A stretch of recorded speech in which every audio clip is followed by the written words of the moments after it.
I'm here. Welcome to my kitchen. And today we are going to make slow-cooked lamb stew.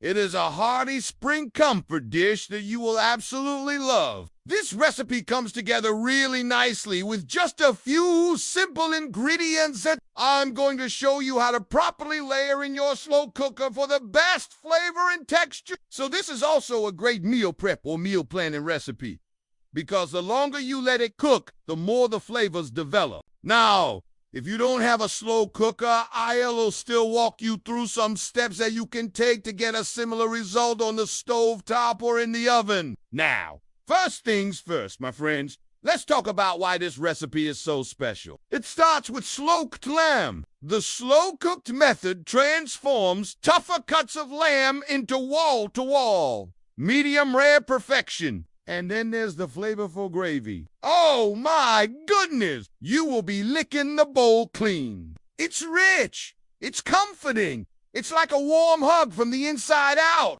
And finally, let's talk about the vegetables. They're not overcooked and mushy. They're crisp and bursting with flavor. And trust me, they complement the lamb beautifully. This dish is like a symphony of flavors and textures. It's perfect for a cozy night in, or a romantic dinner for two, or maybe you're hosting a dinner party. This dish is impressive enough to wow your guests while still being easy to make. Now, I know many people shy away from cooking lamb because they're afraid it's going to be tough. But with this slow cooker method, I promise you, it will be wall-to-wall medium-rare perfection.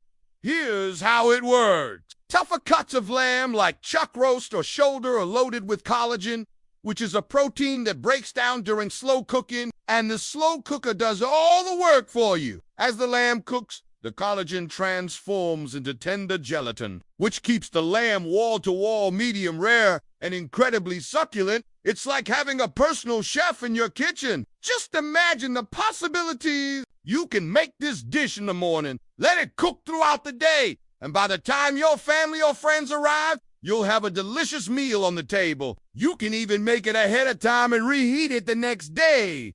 It's that good. All right. Now let's talk about the star of the show, the slow cooker. This is the Crock-Pot 7-quart Express Crock. It's my go-to appliance for making mouth-watering dishes like this lamb stew. First off, it's got this sleek stainless steel finish. It looks great in any kitchen. But what really matters is what's on the inside. The Express Crock has a removable stoneware insert that makes cooking and serving a breeze. Plus, it's dishwasher safe too. Now this feature is a game changer for me. Now the Express Crock has 3 heat settings: low, high, and warm. And it's designed to cook food faster than other slow cookers. For example, you can cook a roast chicken in just 30 minutes on high, or a pot of chili in an hour and a half. It's amazing. Plus, it's also got this handy digital timer that lets you set cooking times for up to 20 hours. No more guessing or worrying about overcooked meals. And when it's time to serve, the Express Crock automatically switches to the warm setting, so your food stays at the perfect temperature until you're ready to dig in. I love this feature because it is so helpful for those times when you're rerunning late or just want to make sure your food is nice and warm for your guests. All right, so now that you know all about the amazing slow cooker that I'm using today, let's get back to this incredible lamb stew recipe. All right, let's begin. First,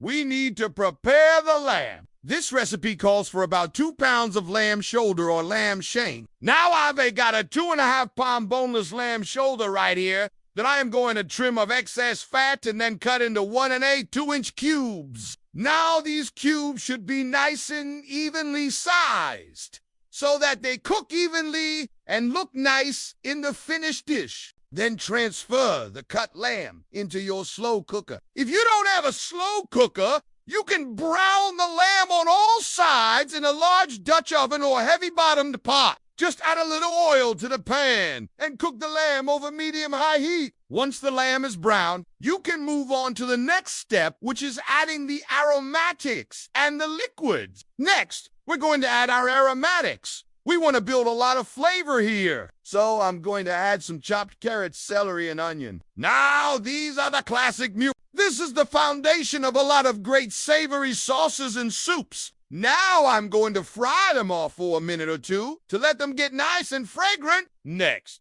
add some fresh thyme leaves and a bay leaf. These herbs are complementary to the gaminess of the lamb, and they're really going to add a lot of depth of flavor to the stew. Then pour in 2 cups of beef broth. This is going to keep the lamb wall-to-wall, medium rare, and super succulent. And lastly, we're going to deglaze the pan. So if you are browning the lamb in a Dutch oven or in the oven, you would scrape up all those brown bits at the bottom of the pan and then add another cup of beef broth to get all those flavorful juices into the slow cooker. Now, before we put the lid on, let's season generously with salt and freshly ground black pepper. Now we're going to cook this on low for 6 to 8 hours. Now, if you're like me, you're probably wondering what to serve with this lamb stew. Well, here's some of my favorite side. Creamy mashed potatoes are always a hit. They soak up the flavorful gravy and pair perfectly with the succulent lamb. But if you're feeling a little fancy,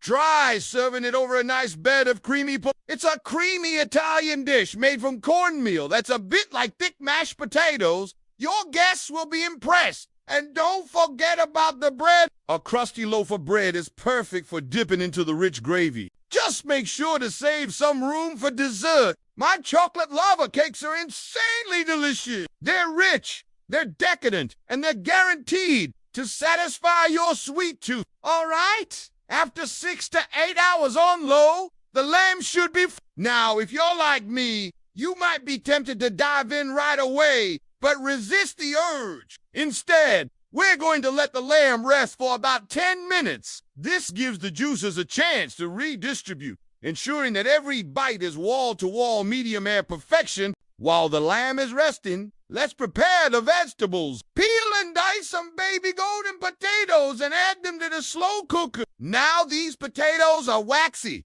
and they hold their shape really well during the cooking process. We're going to cook this on high for another 45 minutes to an hour to let those potatoes get nice and tender. And while the potatoes are cooking, let's talk about one of my favorite tools in the kitchen, the immersion blender. This is a handheld blender that allows you to blend soups and stews directly in the pot. No more transferring hot liquids to a regular blender and risking a messy spill. With the immersion blender, you simply insert the blender into the pot and blend away. It's convenient, it's efficient, and it works really well. Now, if you don't have an immersion blender, you can use a regular blender or a food processor. Just be careful when blending hot liquids because it could overflow. To prevent that, cool the liquid slightly before blending and then return it to the slow cooker. Once the potatoes are tender, it's time to thicken the sauce. Now we want to get that velvety gravy consistency. So just mix together some cornstarch and cold water in a small bowl until the cornstarch is dissolved. Now, slowly drizzle some of the hot gravy from the slow cooker